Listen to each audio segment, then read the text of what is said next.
Ladies and gentlemen, you already know what time it is. We're here doing hard mode faction wars once again. Now, thankfully, Plarium has blessed us with the advanced quests here where they've given a quest to defeat one faction wars boss, which will, in the end, lock you out of a full energy pot, a full 130 energy if you don't do it, as well as slowing your progress towards the next legendary book, wherever you might be. And thank God, in the hard mode faction wars, we don't have any boss stages open. So yeah, we're going to be missing the energy pot here. We basically get to choose between energy or pushing hard mode faction wars, and I really want to see how far I can push it. So here we are. We're fighting Dark Elves as well as the Banner Lords and Knights Revenant, apparently. I'm not going to lie, I didn't realize Knights Revenant was opening today, so we're probably going to have a bit of a longer episode. We're going to hop straight in with the Dark Elves, though. Stage 1 is to place 20 plus poison debuffs. A few different ways you can do this. A lot of good champions for this, obviously. So let's go ahead and take a look here for poisons. You have Mithrala, who's able to do it. Obviously, Kale everybody's going to have, right? Especially if you chose him as your starter. And then Dark Kale everybody is able to get from the Doom Tower hard as well. So we do have to place 20 poison debuffs, which this current composition I don't think is going to be able to do it very effectively. So we're going to go ahead, and we're going to bring in probably a Dark Kale here. And I don't even know if he's built. He is, so that's perfect. I was actually using him inside, I want to say hard mode Spider at some point to place the poisons. And then he also does like an AoE decrease attack. Dark Kale is actually a very, very good champion in all honesty. Excuse me. And then, of course, Mithrala can bring her A1 as well. Now, we do have Lydia to stop revives and all those sorts of good things, so that's perfect. We're going to go ahead and hit the AoE Hex here. Let's also go ahead and get the Provoke, which we do land where we need it, essentially, which is good. Let's go ahead and whack in. Okay, well, we're just going to take out the Kaja, I guess. So, you know, nothing too crazy there. We got 3 poisons placed so far. Let's go ahead and lock out the Shaman because we don't want her doing any crazy stuff. We'll go ahead and get some poisons placed here on the Alika, or whatever her name is. And, of course, she removes all the debuffs. I completely forgot about that. And she didn't have any sort of CC on her. So, yeah, unfortunate. But it is what it is. Also, Dark Kale is probably going to die here. So that's not good. We'll go ahead and just keep whacking, though. He doesn't really have any way to heal. So we need to revive, or to rely on Mithrala to essentially bring him back from the brink of death there. Let's go ahead and whack the Shaman. That's very annoying that they were able to get the revive there, essentially. We do obviously have the Lydia who can revive as well if somebody else on the enemy team tries to revive. So we could potentially save the run there even if Dark Kale does die. His cooldowns get increased there. Quite unfortunate. Go ahead and whack into her. We don't want her doing any crazy stuff. Let's go ahead and just continue to get some poisons out there. That's perfect. We got to have a decent number placed. 7 placed already. Take her out. Now we're just going to be A1 cycling here to make sure that we have our skills available for the next wave, essentially. Nothing too crazy.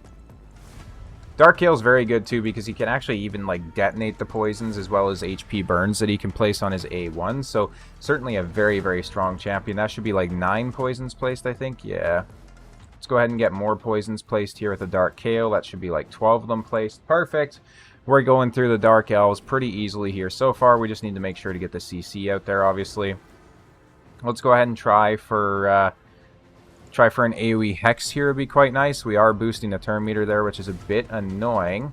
We do get the decrease, the Provoke across the board, so that's perfect. Let's go ahead and take her out just because we don't want her cleansing or anything crazy like that. We'll get an AoE decrease attack as well.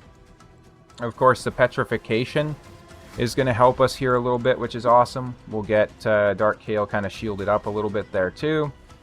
We do have a heal coming in, a nasty heal actually coming in from the Shaman where she basically topped everybody else up. So let's go ahead and whack the Astrolon here since he's under Petrification. I could be wrong, but I believe Petrification actually reduces the damage taken as well. So he's a perfect candidate to to hit since he's under that, because we don't want to kill them too quick. But we have 14 poisons placed so far. We're going to go ahead and whack down the Astrolon here.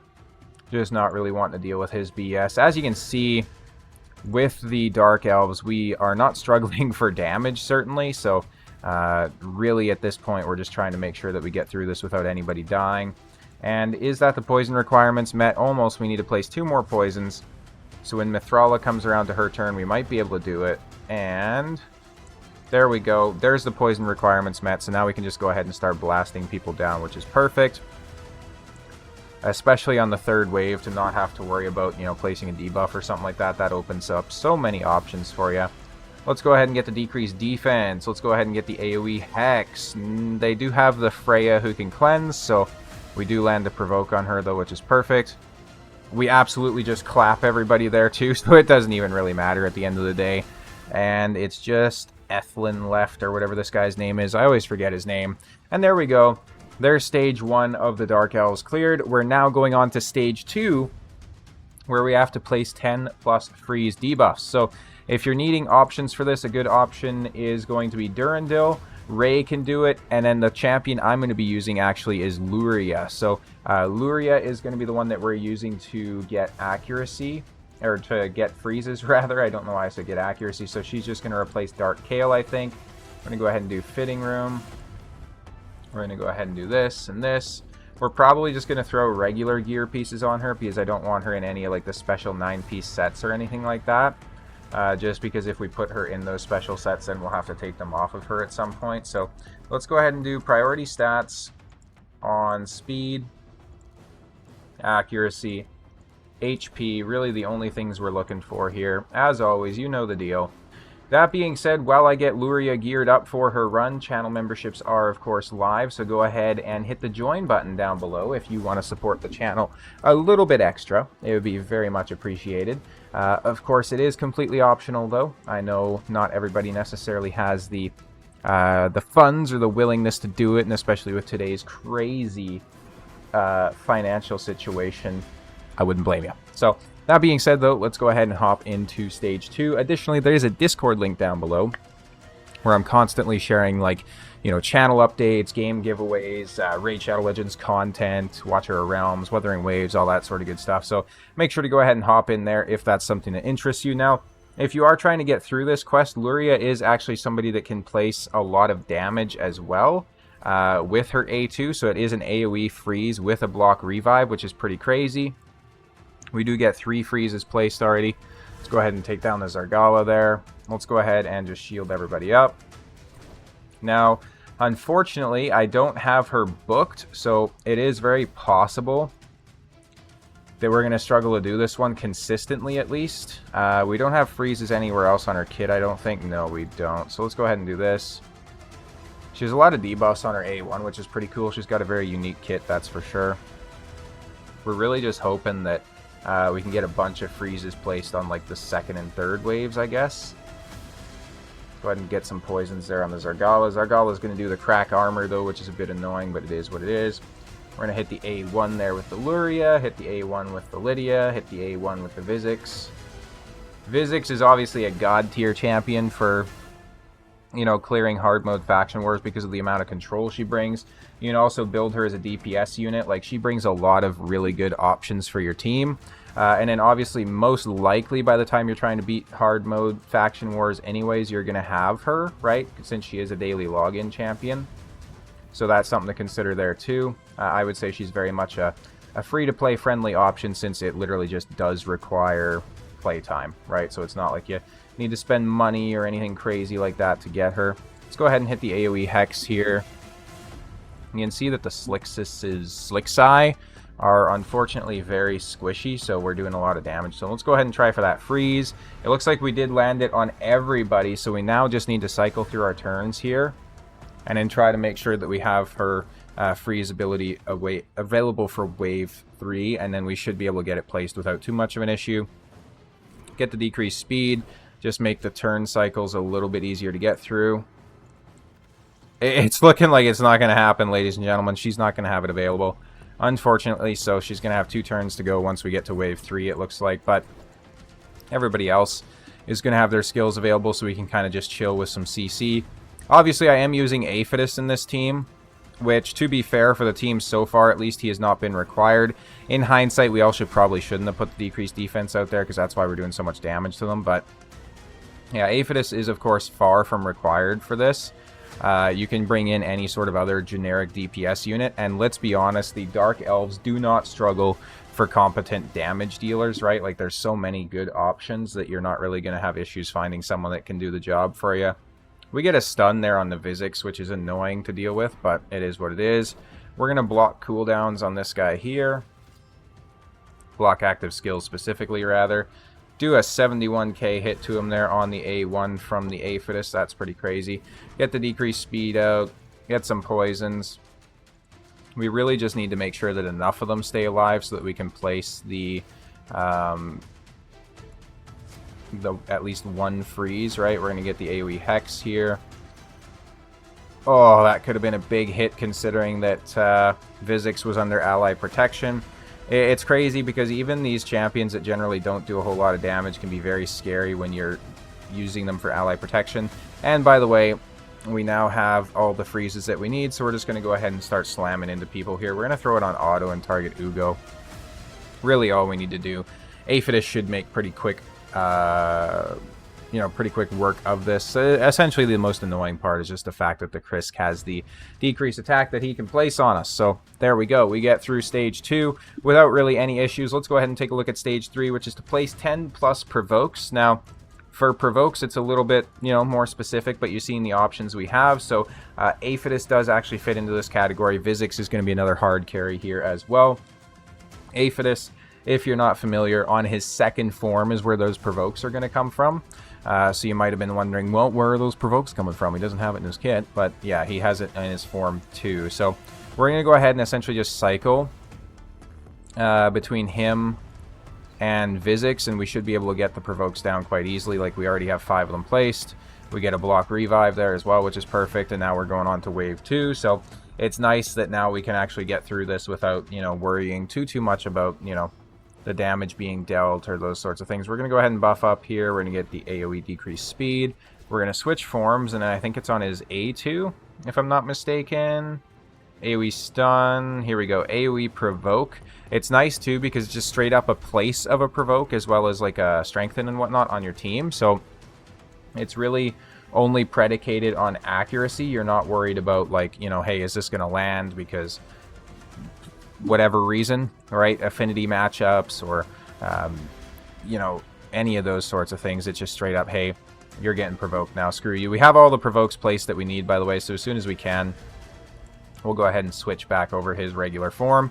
We have an AoE stun with crazy amounts of damage as well. As you can see, I actually haven't even tested the damage on his second form, but that was pretty crazy. Granted, they all do have decreased defense, and their stats aren't that crazy, and all that sort of stuff, right? But realistically, that was still very, very good damage. Aphidus, since his buff, is actually a very decent champion. Even though I won't lie, it was definitely disappointing to pull him. I am happy to have him on my account. He helps out a lot with this, especially for the Dark Elves, right? Because the Dark Elves, generally for content where they're being used, you do need a lot of control, and their faction is very good at it, but it's always good to just, have a backup option. So let's go ahead and get that AoE decreased defense. A lot of Void champions too, right? Making it in. So Mithrala, Lydia, Vizix, they're all Void, which is just crazy. We're going to go ahead and metamorph with the Aphidus, and then we're going to go ahead and hit with the A2 here. Just double check. Yes, we have all the debuffs placed that we need, so we're good to go. Get the block revive there. We're going to go ahead and throw it on auto here. Nothing too crazy. This is going to be stage 3 of the Dark Elves down, dusted, and done. So it is annoying to try and get through the days, though, where there's the 3 factions open, because obviously it takes quite a bit of time. And then also for YouTube titling, I'm getting pretty close to the character limit as it is. So let's go ahead and take a look at the relics, though. We do have enough to craft another blue relic here, or another blue tier. Yeah, it is blue relic. One of the worst relics in the game, by the way. But it is what it is. It's a relic. We can always just use it for as a chicken, basically. Let's go ahead and take a look at Undead Hordes. Now, of course, I do have Embrace in this faction, which is going to help a lot. I have Alatreon in this faction that's going to be just absolutely insane if I need them. Ancora, Crixia. There's some decent options. So I am definitely going to use these champions. By the way, I'm not going to, make it more of a struggle on myself. I'll put it this way, right? So me getting to use Embrace and Crixia inside this faction is just payback. It's just, think about it this way. It's just you guys getting my back for the amount of struggle that I had to do getting through the getting through the Ogren tribes, because my god, that was terrible. We have a poisoner here, obviously inside Tomb Lord. I didn't even think to mention that, but he has poisons that he can place everywhere, so we already have 10 poisons placed. We got the decreased turn meter, decreased resistance, basically everything we need. And then, of course, they're all locked out due to Crixia as well, so some pretty crazy stuff here, certainly. Get the AoE decreased turn meter as well. We have True Fears across the board. It is go time, essentially. So we get some counterattacks coming in from the Eryx there as well. Eryx does have gear, but she's not built out like a crazy amount. Now, that being said, though, Tomb Lord is an absolutely goated champion. So if you're, you know, just looking for somebody to do some damage on your team or whatnot, he's definitely a decent option. Go ahead and hit that satisfying whack with Embrace. Guide on Embrace is coming next week, by the way, so make sure to stay tuned for that if you're interested. Now, we will go ahead and essentially just, you know, HP swap here. Let's go ahead and whack the Shaman. 30k there, nothing too crazy. We'll try and get a stun on a few of them, which we do, which is perfect. We'll go ahead and get those poisons placed out there, so those are all the poisons we need. Now we'll also go ahead and get a lockout, or attempt to at least. Kind of annoying because the Astralon cycled his turn enough there to place a stun on us, but it is what it is. We're going to go ahead, we're going to metamorph with the Crixia, and then we're going to reset our skills. We're going to go ahead and boost up and shield up here. We're going to go ahead and just hit the AoE with the Embrace. Don't take anyone down, unfortunately, which is kind of crazy. Hit the A1 there with the Eryx. We now have block debuffs. We'll go ahead and hit into the Freya here. We can't take her out, unfortunately. Tomb Lord doesn't have a whole lot of attack or anything like that. He's mainly just built to be a poisoner, as you might expect. So we are tanky on this team, though. We have block debuffs. We are cooking, ladies and gentlemen. Let's go ahead and whack that Freya down. Get the block revive, an additional necrosis stack across the board as well. Cardiel doesn't even get to pull out his revive on death, which is perfect. It's exactly what we want to see. Let's go ahead and get cooldown decreasing as well as buff removal. Go ahead and whack the Cardio here, get a decreased speed. Boom. We take a massive hit on the Embrace. Not really. Being sarcastic there, obviously, if you couldn't tell. Let's go ahead and go into our Form 1. Let's go ahead and hit the A2 so we get an extra turn here. Then we're going to hit the A1, and that's it. There is Stage 1 of the Knight's Rev perfectly cleared out. So now we have to play stuns, which is a bit more annoying, I would say. So let's go ahead and take a look at debuffs with stuns. We have a few options. Obviously, you have Eryx that can do it. You have a stun on the A1 of him, so definitely an option there. I think probably our best option, though, is going to be Miscreated Monster because he has it on his A2, which is a chance of a stun.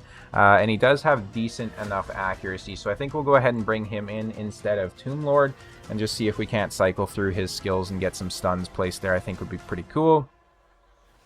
Of course, we're not really too worried about survivability. We have some of the best support champions inside the entire game on this team.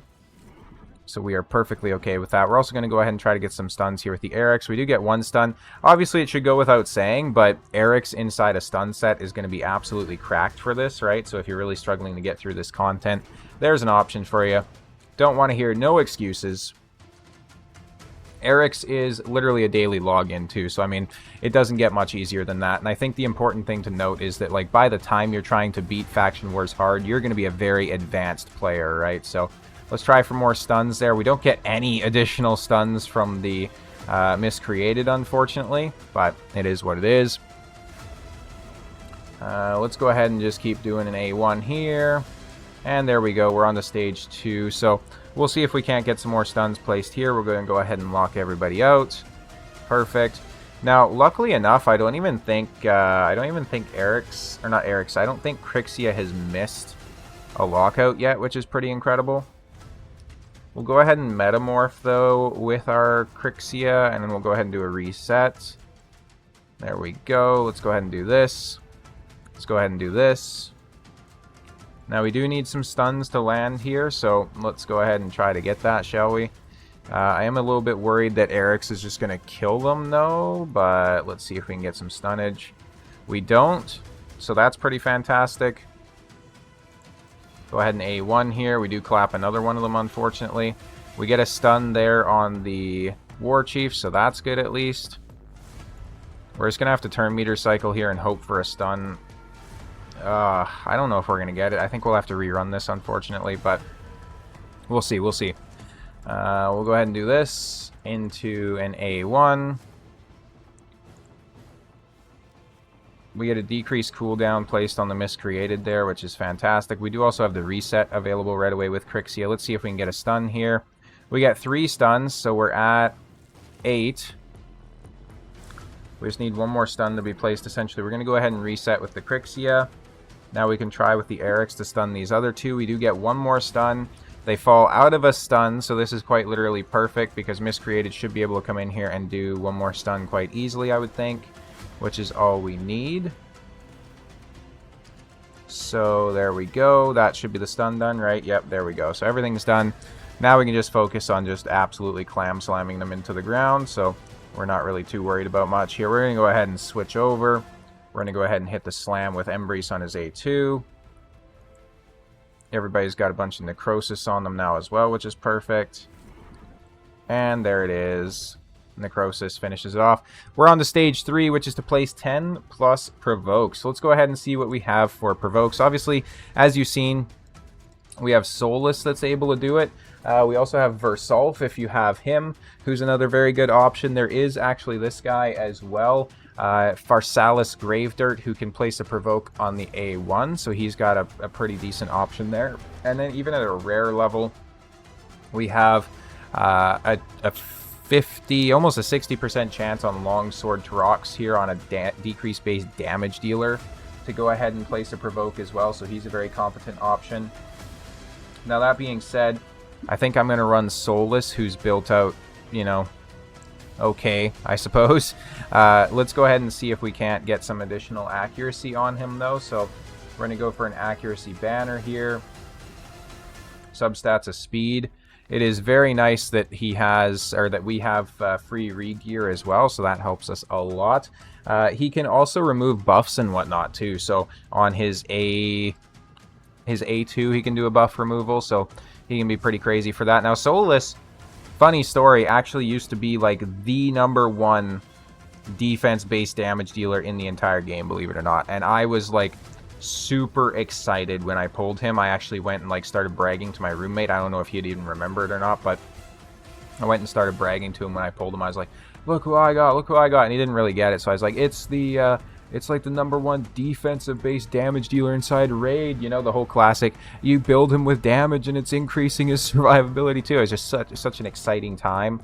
And then I actually play tested him, and it was at a point where the meta was kind of switching. So we were going from like defensive-based damage dealers at that point to like going to just speed again, because speed has kind of like always been meta, except for the first like 2 weeks when Stone Skin released, because people didn't really know how to counter it. But as soon as people started figuring out how to counter Stone Skin, then it was like not really a speed meta again. The closest thing we came to like defeating the speed meta, I would say, was with Taurus Marichka, because they did a pretty good job of like just, you know, shutting people down and making sure that it actually gave you another option besides just going faster, which was nice. We do have some Necrosis going out there now as well. I think we'll go ahead and Metamorph here and then just absolutely whack them with his A2, because I'm getting tired of looking at these guys. I didn't mean to A1 there. I clearly hit the A2 and then switched, but whatever. Whatever, game. Guess I'll go fuck myself. Not that big of a deal. It's not that serious. Not that serious. We have a bunch of Necrosis stacks on everybody, though, which is perfect. Didn't mean to pause it there either. We're just fat-fingering everything today, apparently. We're going to go ahead and get the A1 here on the Elva. We're just going to save the cooldowns on our A2 for the next wave, essentially. Crixia makes this such a walk in the park. Obviously, though, like I mentioned, if you have an Eric's, she can also help you out a lot, too, with a stun set, right? So with her A1, her counter attacks, and all those sorts of good things. Let's go ahead and hit the AoE here. Boom! We do take out one of them, which is nice. We'll try for a stun as well. We don't get it, but we do stack up an additional stack of Necrosis across the board. And we don't even have our Soulless available yet, so we're going to have to wait until wave 3 and then hope he places the Provoke on everybody. Granted, we already have 7 Provokes down, so I don't think this is going to be exactly hard to do. Get the block revive there. Cycle once again with the Crixia. Hit with the Eric's. Cycle with the Ancora. Get a decreased cooldown on the Eric's. Sweet, sweet, sweet. Let's go ahead and decrease turn meter here on the Elva. Let's go ahead and boost up with the champion there, whose name I forgot. The Ancora. Let's go ahead and try to get some stuns here, which we do land on the Elva, which is perfect. Let's get a lockout. There we go. We got resisted there. That's also annoying as fuck that my Soulless misses his turn, but thankfully Duden came through clutch and said, hey, let me wake you up. And of course they get a block debuffs, which is annoying. Let's go ahead and just whack the Elva. We need to wait for this block debuffs to disappear. So we're going to go ahead and switch over with the Crixia. We're going to get our own block debuffs. Thankfully with our Embry, so we can actually just switch over and say, hey, fuck your buffs. Fuck yo buffs. Right? Take them all away. Screw you guys. Didn't want you to have them anyways. Let's go ahead and do a reset. Just make sure we got everything available. 3 provokes is what we need from the Soulless. He should be able to go ahead and provoke basically everybody here. So let's see if he can do it. Big numbers, my man. Big numbers. Let's go. AoE. Boom. He gets the provoke across the board. That's it. We're done. We can now just slam them all down, thankfully. Boom.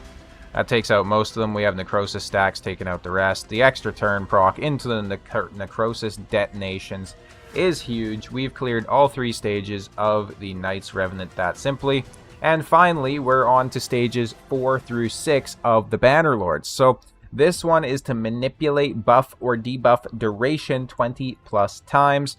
This one's a bit tough. You may have to rely on masteries for this if you don't have like a Taurus that can extend the duration, right? So if we go to...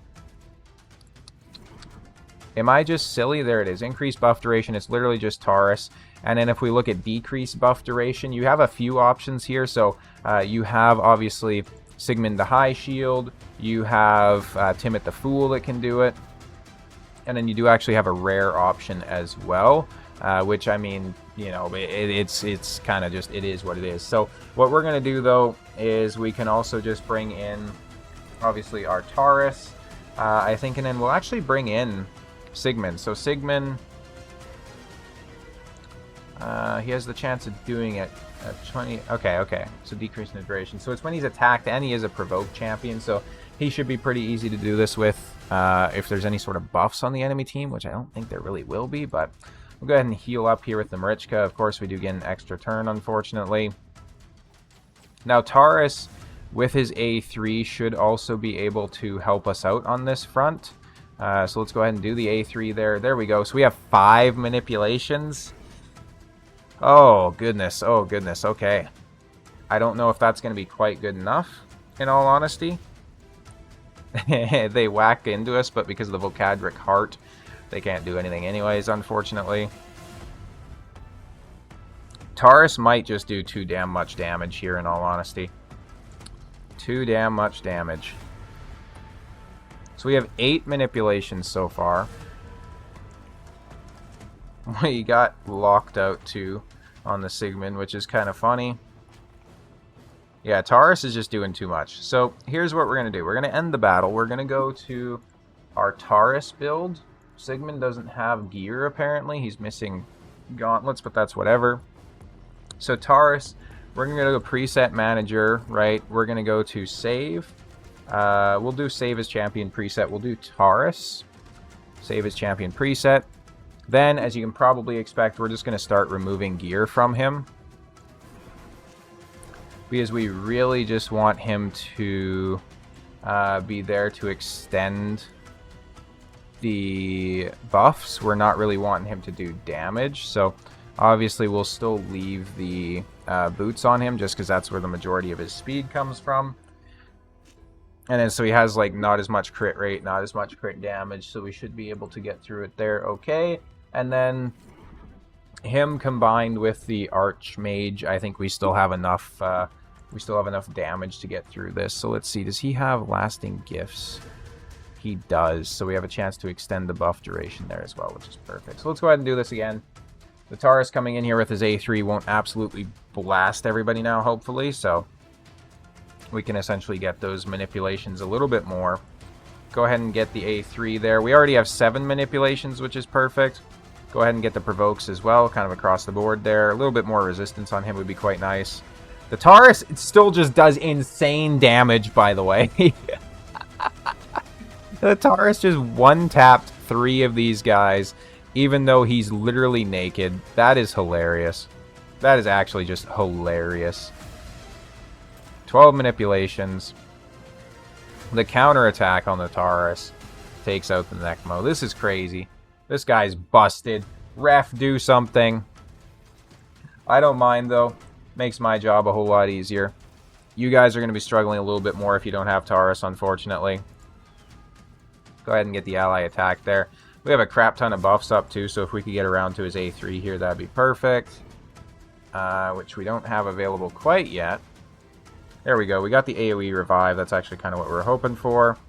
Let's go ahead and get some more buffs up here because they are starting to fall off. Let's go ahead and get more buffs up here. We're already at 16 manipulations, so we should be good to go after this. We'll get an AoE. Taurus sits that guy down. We'll hit the A3 here, and then that should be all we need for manipulations. Yes, it is. So now we're good to go. Now we can just absolutely slam them. Now it would be nice to have the gear on the Taurus, but, you know, it is what it is. You got to do what you got to do, I guess. So this will definitely take a little bit longer than it should, but our Archmage is built with good crit rate and whatnot, so he should be able to get us through this pretty quickly. Let's go ahead and get a decreased speed here. Let's go ahead and get a stun out as well on everybody, which is perfect. Let's go ahead and try to just take out the Ramen too. Not quite, not quite.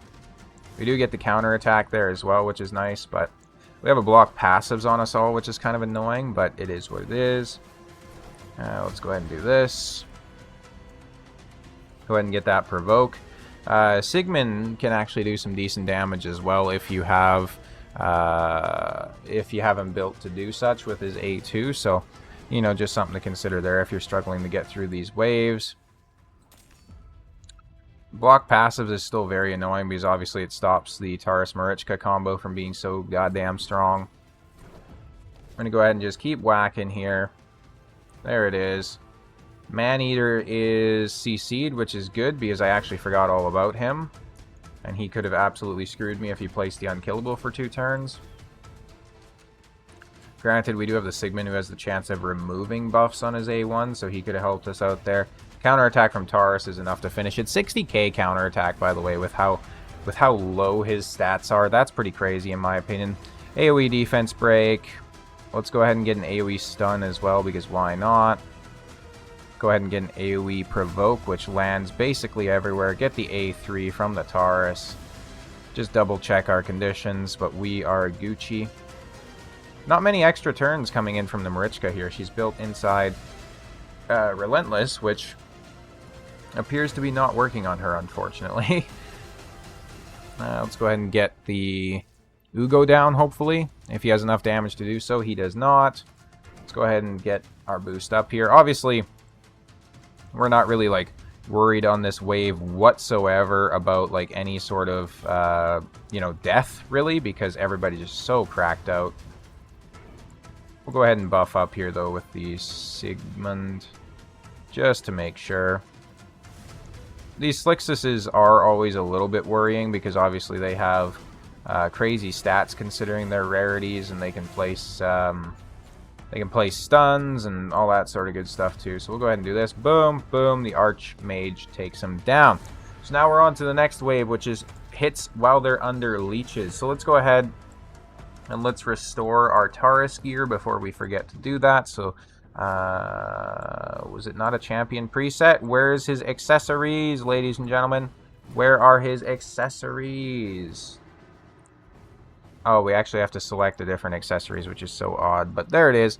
We have Taurus built back out again. Now, for leeches, there are definitely a few good options. So we have, obviously, Manaya can do it on her A2, where she has like a single hit, right? So it is not the best. We also have Seneschal, who can do it on his A1, which is nice because he has a counterattack as well as a provoke at 100% land rate on a 4-turn cooldown. So he's essentially guaranteeing that you can cycle it pretty well.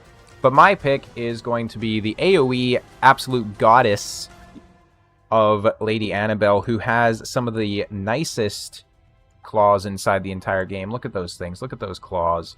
Absolutely insane. Probably the biggest that you'll see on any champion. The claws, ladies and gentlemen, the claws. But she has decreased speed as well as a leech. Absolutely insane for this if we're trying to land hits on people under leech, right? Obviously. So let's go ahead and debuff here. And then let's go ahead and have her place the leech. We do land it all across the board. So now Taurus is just going to say, hey guys, how's it going? Sit down. We should have probably waited a little bit because we didn't have many hits on it, but it is what it is. Yeah, we'll go ahead and we'll restart this. We have 11 from the first wave, but we can do better, ladies and gentlemen. We can definitely do better. Let's go ahead and try that again. We're going to go ahead and do this. We're going to go ahead and do this still. We're going to get that AoE. And as long as her affinity is good, she's basically guaranteed to land it, right? Because it's 100% land rate. So we do have 3 manipulations so far. We're going to go ahead and try to get a stun out here as well, which also should give us a decent amount of extra hits. We're going to go ahead and A1 into the Eric's here. Get an extra 3 hits on the leech, so we're already at 15. Eric's is incredibly annoying, so anytime she can take less damage, that's perfect. We're at 21 so far. Let's go ahead and just hit another A1 on the Eric's here. You already know what it do. Let's go ahead and A1 on the Golden Reaper. Let's go ahead and A1 with Marichka, so that's another 3 hits on the Eric's. We're already at 27 manipulations. Or not even manipulations, I don't know what I'm saying. We're talking about leech hits here, so we now have to start whacking the Madame Cerise because she's the one with leech, so that gives us 39, 1 more hit, but she loses the leech, so that's a bit annoying. So we'll just have to get it next wave, that's not an issue. And, you know, somewhat not shockingly enough, I suppose, we're going to be able to go ahead and just clear the next wave with the Taurus anyways, as well as getting our last leech hits at the same time. So that's some pretty exciting stuff. We'll go ahead and hit the defense break. We'll go ahead and just wait because apparently he is faster than Lady Annabelle now, which didn't seem right, but it is what it is. Let's go ahead and do this. Now we have the leeches placed. We can just go ahead and start slamming people into the ground here with no remorse. Taurus is going to come in soon enough. Not quite yet, though. Just edging you guys. There it is. There's the Taurus nuke. Absolutely lovely. Love to see it. Go ahead and buff up. The only thing to really be concerned about here is once we get to like the really cracked out levels, right? We may have to start bringing in other champions because don't get me wrong, Marichka is a fantastic support, obviously, but she does have a weakness, which is the fact that she can't revive, right? So obviously she has the revive on death on everybody else when they die, or rather when she's killed, but she can't just straight up revive. So if somebody gets clapped and goes down, like say for example, if the Lady Annabelle got clapped here, we'd have no way to bring her back, right? So let's go ahead and buff up maybe over here, though. Health swap, revive on death on the Stag Knight. Why not? Somehow I just knew he was going to get hit by the Seeker. Just predicted that shit. Let's go ahead and try to take out the Candyman. Almost, almost. My Taurus isn't even built inside Savage gear, as you may have seen, right? So if you have Savage on him, obviously you're going to do a lot more damage as well. Just something to consider there. Let's go ahead and whack here. We get no provokes there, which is, or not provokes, sorry, no stuns, which is pretty awesome. Let's go ahead and hit into the Candyman. Let's go ahead and hit that AoE.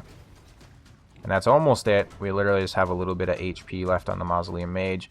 And that's it. We're now on to stage 4. Stage 6, rather. I knew that. So last stage to fight here for the day. To manipulate turn meters 40 plus times. This one is going to be easy peasy lemon squeezy. So let's see if I have... I do not really have Quintus built all that much. Who can I bring in here for additional damage? Rathalos, are you built, sir? You are, but you're missing a chest plate. Let's go ahead and see if we can't find another lethal chest plate to put on you here, sir. Preferably attack percentage, right? This one looks perfect. Exactly what we need. There we go. He's now built out inside lethal. Now, multiple ways to do this. So obviously Marichka's A3 has turn meter manipulation. But then more importantly, Taurus's A1 has turn meter manipulation as well. So for each critical hit he makes, he's going to fill everybody's turn meter. So with those two champions alone, we're already at 15 manipulations, which is pretty crazy. We're going to go ahead and whack here with the Rathalos. We're going to go ahead and whack here as well. Just get, 10 more turn meter manipulations, which is just absolutely obscene. At a certain point, we don't even really care if they have buffs or anything like that either, because our Taurus can just straight up whack through them, right? So let's go ahead and whack down you, though. I think she's probably going to be able to revive, yeah, but at least she won't have the buffs on there.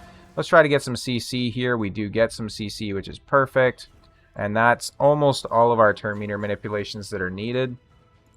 Let's go ahead and whack AoE here with the Rathalos. Go ahead and whack here. Decrease turn meter there as well, it looked like.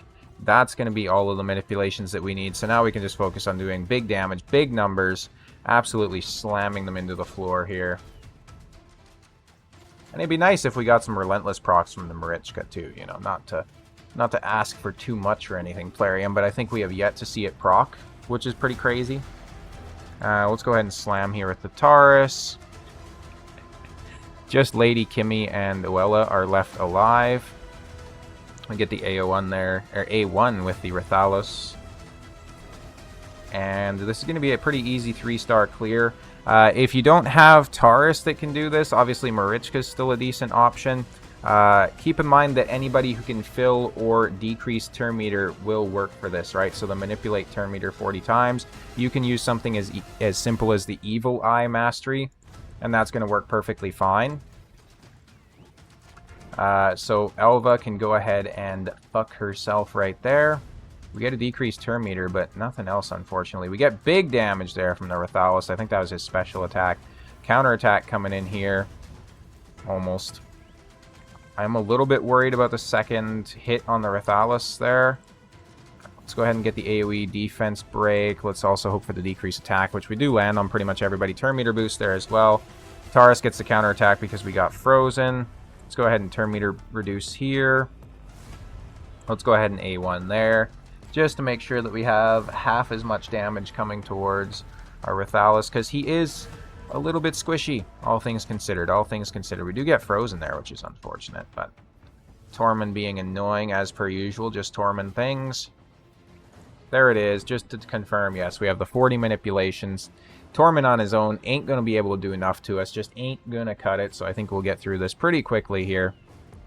We have the A1 from the Marichka coming in and taking him out. So there we go. There's all 3 stages of the Bannerlords down as well. We have some extra goodies to collect here, so we are doing pretty well so far. I've been able to 3-star every single faction crypt so far, apart from stage 3 of the Shadowkin, where my ninja missed his 1 HP burn, unfortunately. But yeah, it's going very well so far. I'd love to hear from in the comments from you guys how the hard mode faction wars is going for you guys. How many stars you're at so far. So we're already at 215 out of a total of 945 needed. So we're making some decent progress, but it is obviously going to get significantly more difficult as time goes on.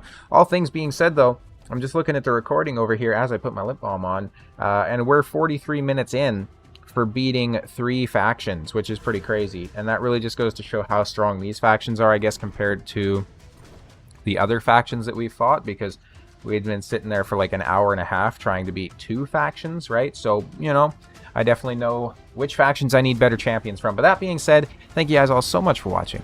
And as always, I'll see you next time.